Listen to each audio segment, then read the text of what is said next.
Welcome to my channel Andover tutorial.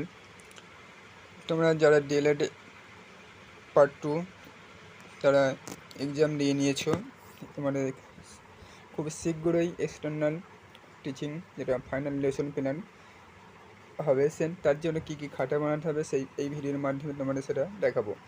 এর জন্য তোমরা একটা A4 অথবা A3 খাতা চয়েস করে নেবে। সেটা তোমাদের কলেজ মতো বা তোমরা নিজেদের পছন্দের মতো করে নেবে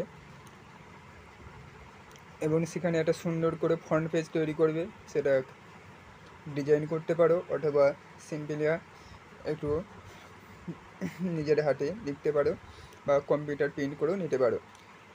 এরপর পেজে যেটা করবে, একটা ভূমিকা রাখবে, অর্থাৎ ফ্রন্ট পেজের পরে পেজে যেটা রাখবে সেখানে একটা ভূমিকা দেবে। তারপরে